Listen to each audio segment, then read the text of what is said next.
Well, I want to welcome you to our program today. We have a very special guest with us. His name is Irv Smith. He is the chaplain at Friendship Manor in Rock Island, Illinois. And so, Irv, thanks so much for coming and being on the program this day. And as I read through some of your, through some of the biography, you're quite a talented man and have got quite a history as far as your life goes and in a testimony. And one of the things that Irv does is that he plays the guitar and sings. And at the end of the program, we will be able to listen to him sing one of his songs based on Psalm 121. Yeah, so Irv, how long have you been the chaplain at Friendship Manor? I am into my 4th year. So I started in 2011. And it's a part-time position, 3 days a week. But it allows me to do some other things as well, so I have some outside ministry going on, and always been involved with ministry and music, well, ever since I became a Christian. Got a long history of not being a Christian, but I guess I like to refer to myself as an old chunk of coal, but I'm going to be a diamond someday if the Lord ever quits squeezing on me. Never quite heard it like that before, but that's a good take on it. So, okay, so ministry, it seems like, or excuse me, music has been, a theme or a thread throughout your life. And so when did you start with music? Well, I can remember singing as long as I've been alive. I remember singing. Mother used to play the piano, and we had what we called a piano room, and there were 5 kids. We'd all gather around the piano. Mother would play, and we'd sing. I remember from the earliest childhood singing Little Brown Church in the Wildwood or In the Garden, the Old Rugged Cross. And so that pretty much sank into my soul maybe when I was 4 or 5 years old that I remember. Special memories of your childhood. I imagine your mother just loved it. Oh, absolutely. What a wonderful way to bond, for as a family, to get around the piano and sing. And and you mentioned, some of those songs that you'd sing, and those are some of the old favorites. The old hymns. Cross, In the Garden.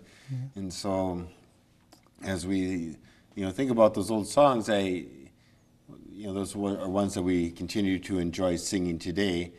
But did you ever get a recording of that with your family? Did your mother have any way of ever, getting, if nothing else, a cassette recorder to say, let's turn this on and record? It's too bad. No, unfortunately that did not happen. And another amazing thing, Mother played the piano a little bit.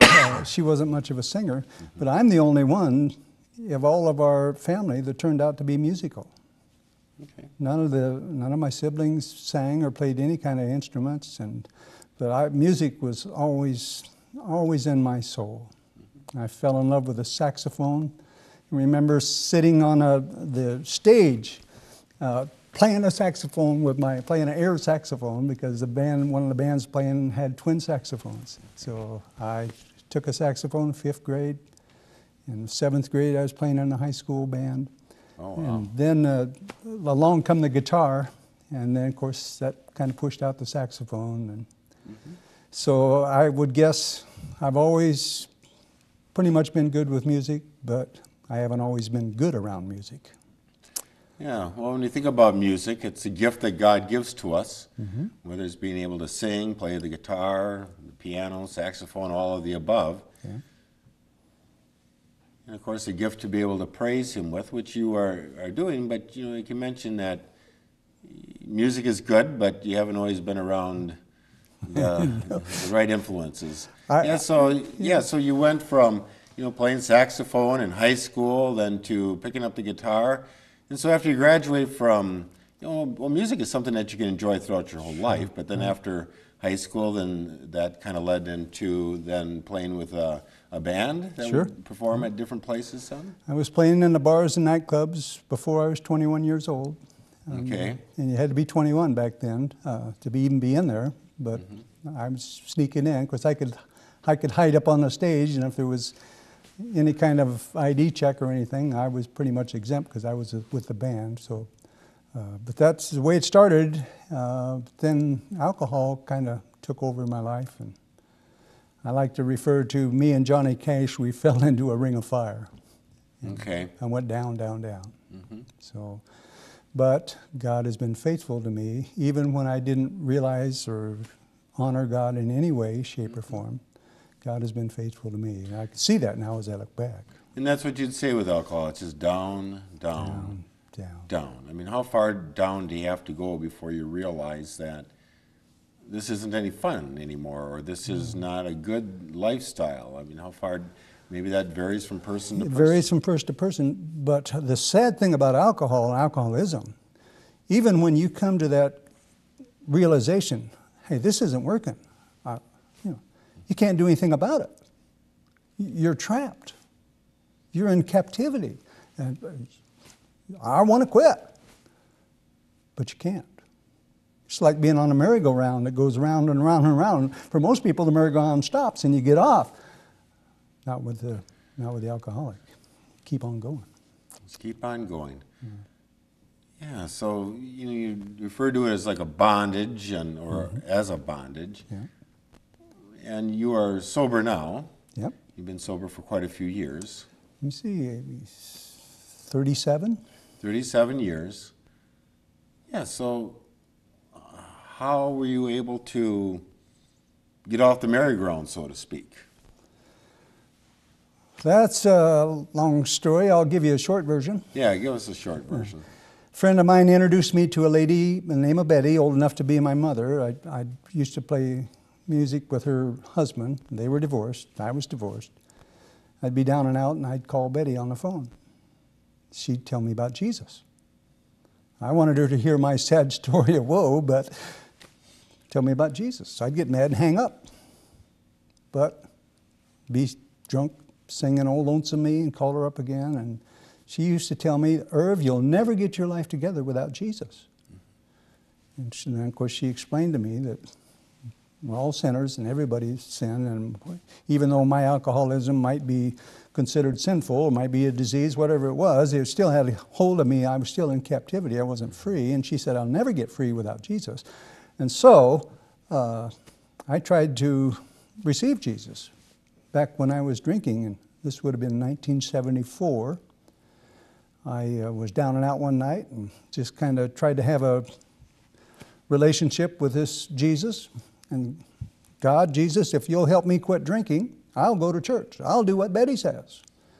Well, I tried to bargain with God. I stopped drinking 2 days. And then I was off running again. You see, in my case, I wanted to turn my eyes on Jesus. I wanted to turn my eyes on God. But after 2 days, and my whole world was coming apart. My head, my heart, my body, my soul, everything was in... Alcohol was tearing me up. I turned my eyes on the booze maybe out of relief, and stayed drunk another 4 years. Got drunk out. He asked, how bad does it get, or how before you'll finally turn away or get off the merry-go-round? Well, it's different for everyone, but for me, I just literally got to the point I was sick and tired of being sick and tired. Whatever it took, I was gonna make a break. For me, it was fortunate. I went to my place of work one day and talked to my boss about maybe I've got an alcohol problem, which was a kind of because he had one just as bad as I did. Okay. So, but anyway, he sent me over to the alcoholism counselor, and the alcoholism counselor gave me one of those tests, which I flunked, and he recommended I go to an in-house treatment center. I did that, or 28 days, and that jolted me. I couldn't stay sober 28 days. Why would I even go to attempt to do that? But I left him and I went to the riverbank. My place of work was on a riverbank, and I looked out over the water, didn't know if I was ready to jump in or go on a treatment, or I was at a place of no return. And I kind of looked up and tried to recall this God Betty had told me about. And I just felt it in my heart and soul, this is my only chance to get sober. And I walked away from there and walked back into my place of work, got a hold of my boss, took the rest of the day off, and went over to the tavern and got drunk. But the next day, I went into that treatment center, and I've never had another drink since that time. Wow.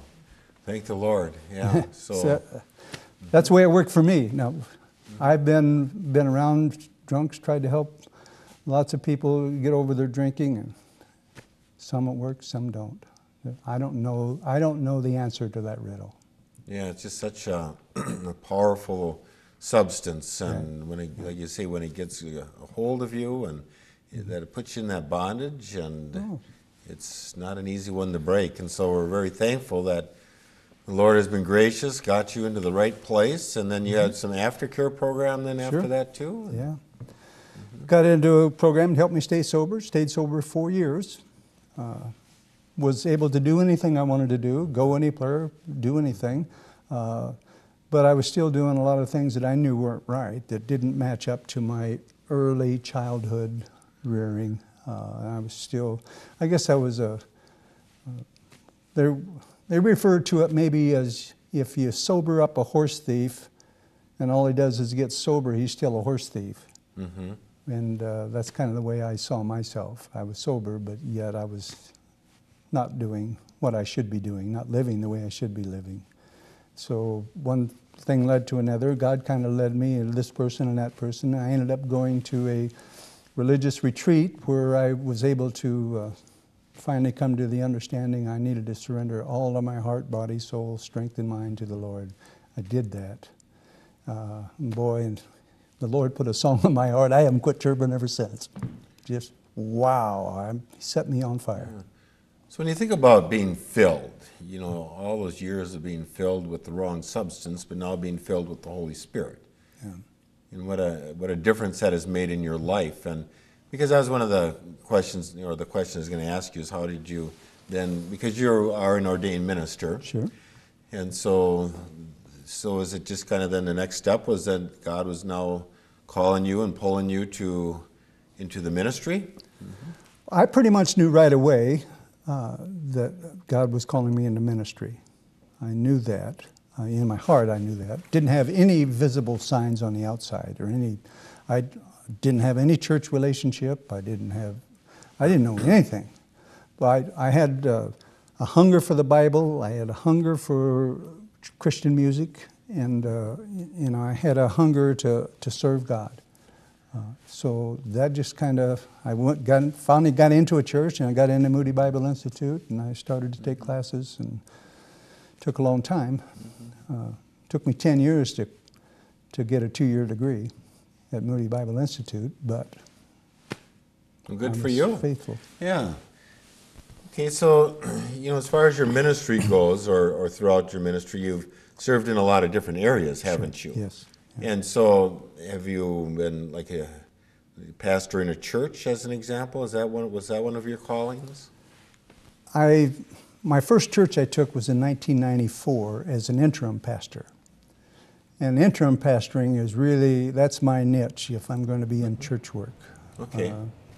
I've understood over the years, and I've known it for most of my life, I don't do complacency well. So if a pastor, once he gets on top of things in his church, then in my case, complacency sets in. I've got to go do something else. Okay.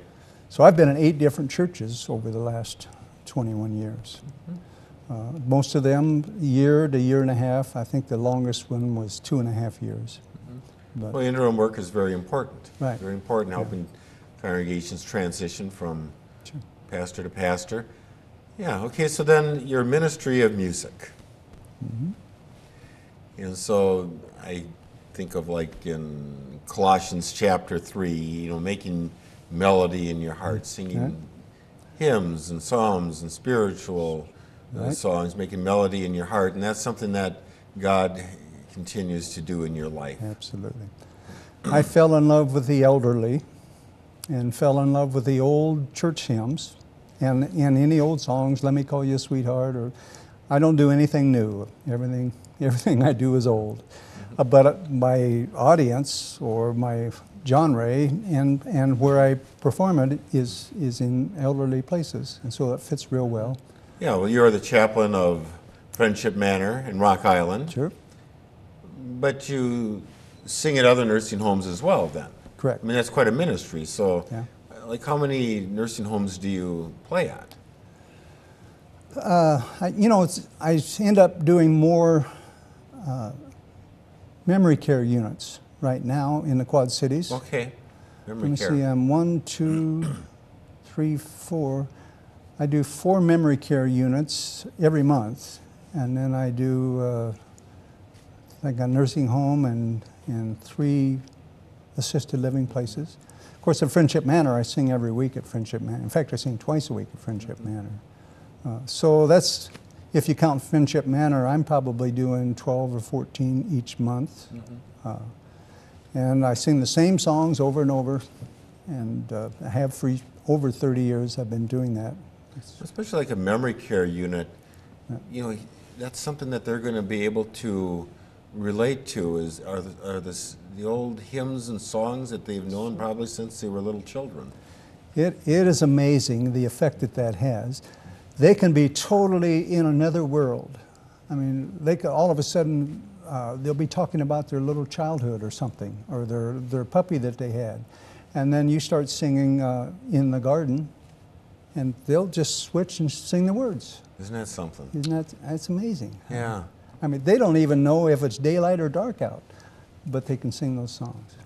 And how that uplifts their spirit as they sing. Yeah, well, I know when I go and visit nursing homes, as I call on parishioners, that oftentimes I'll see somebody there singing, and I know it's such a joy for the one who is doing it, being able to go in and play an instrument and sing. But I notice the people who are gathered around the residents and how they just, you see smiles on their faces, people tapping their toes, singing along. Sure. It brings just so much life to them, and so much spiritual joy. That God's spirit is connecting with their spirit, and God uses music as a way to do that. Oh yes, I've noticed, especially, well, over the years I've known it as well, but especially at Friendship Manor, where I'm at now, you have to love the elderly to be involved in that kind of ministry, whether you're a nurse's aide or a CNA or a nurse, or your activities or food server. You have to love the elderly, and it shows right away. They can tell it if you love them, and the rest of the staff, we can tell it as well. Friendship Manor has 300 residents. Oh wow! Of different all the levels, but our average age is 87 years old. Okay. And it takes a special heart to year after year after year to be able to do that. We've had some people that's been there over 30 years, so that's their whole career. Yeah, and so as you work as a chaplain and as you go and sing at memory care units, and what are some of the main issues today? As far as ministry and the needs of the people. I mean, obviously they're at a care facility because they can't take care, be on their own. Yeah. There's a reason why they are but there. As far as what are some of the main issues, could you name 1 to 5, that as you see that these are, some of the main issues that face the elderly and these in care facilities today? Well, when they come in, if they come into the independent living side, we spend a lot of time in getting them acclimated to their new life.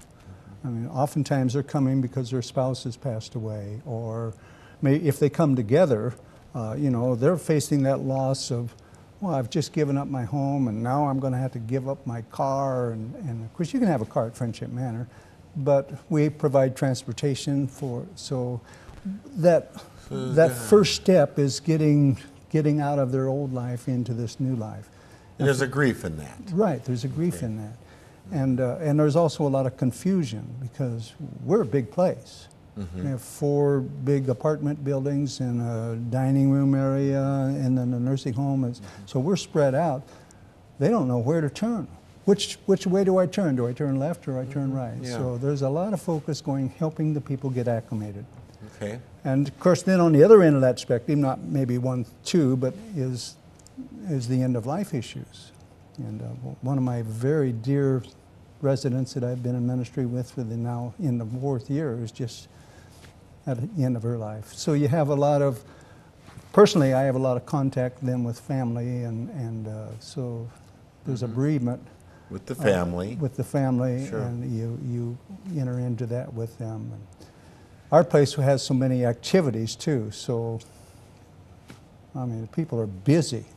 Yeah. And of That's course, good. food is a big thing. Everything at our place operates around the food time. So for ministry, for me, that leaves a little window in the morning and a little window in the afternoon, because they're either at meal, getting ready for a meal, or just finished a meal, or they're taking a nap because of a meal. Or so it's, in a way, it's kind of difficult to do ministry because Yeah. of the time constraints. So the end of life issues, that's, basically trying to get everything in order for the family, but then also you think of death itself. And Yeah. so what do you find, what brings the most comfort to people? Is there anything that you could say if this is what helps people to have comfort and peace as they look at the final, as they look at death in the end? Personally, for me, and this is especially true if we know that the person is a Christian, or maybe been a strong Christian, a strong church member all of their life. And so I can enter into that bedside scene, and we can all gather together, we can sing hymns, the same hymns that they've been singing all their life. And we can have prayer, and we can have hymns, and I try to take it to a time of, tell me about what your mother did, was she a good mother? Did she raise you? Or I try to get them to share in their celebration of this life while this life was still alive. So that gives them a chance to say, "Oh, Mom, I thank you for that," or "Dad, you were such a good dad." But I help them, I kind of guide them through that process without them realizing that that's what's happening, or that's what I'm doing. And then when if it's a Christian family, they just love to get together and sing hymns, and so that is oftentimes a great sense of peace. And I can then lead them in a prayer to commit their mother, their father to the Lord. Where, Lord, you know what's best. You know how many days we have, and you know the hairs on our head, and so I give them that assurance that this is okay. Yeah. Well, as far as your music ministry, I know that you have composed some songs, and I know when I was a youngster, going to Bible camp, one of the ways that we would learn Bible passages is that we would have the Bible passage to music, and you've done some of that. And you have made a song or composed a song based on Psalm 27, and also Psalm 121. Yeah, and so share a little bit about the inspiration of your doing that.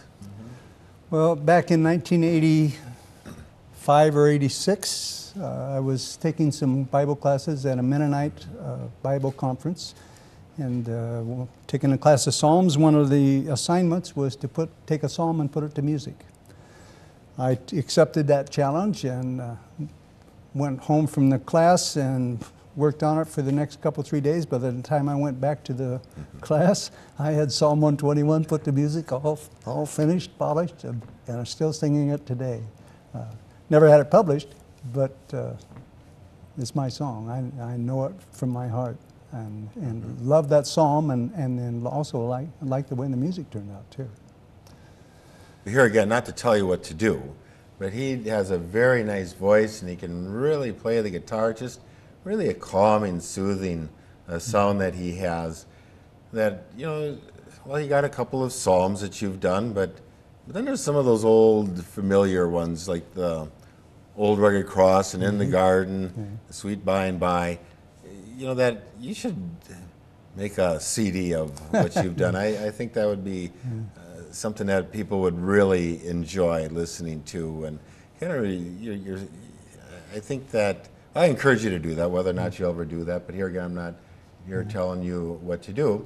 But the thing that I want to say to all of you is that, Irv, you've been a very special blessing to us as we've listened to you, and you have this gift of music, and you've composed a couple of songs based on the Psalms. And so we're going to leave you today. We're going to leave you with hearing Pastor Irv Smith, sing Psalm 121 with his guitar. And so, Irv, thank you so much for being on our program today. God bless you. And God bless all of you for joining us this day. And stay tuned as we listen to Irv now sing. I lift up my eyes unto Zion's hill and look for my helper. He's helping still. He's the maker of heaven. He made the earth too, and he's watching o'er me, and he'll watch over you. He will not let your foot slip in whatever you do. He's always awake, and he's watching for you. No, he will not slumber, nor will he sleep, for he's watching o'er you, and your life he will keep. The Lord is your shade, he's at your right hand, the God of all Israel, the great I am. The sun and the moon, as they give off their light, they will not harm you, not by day nor by night.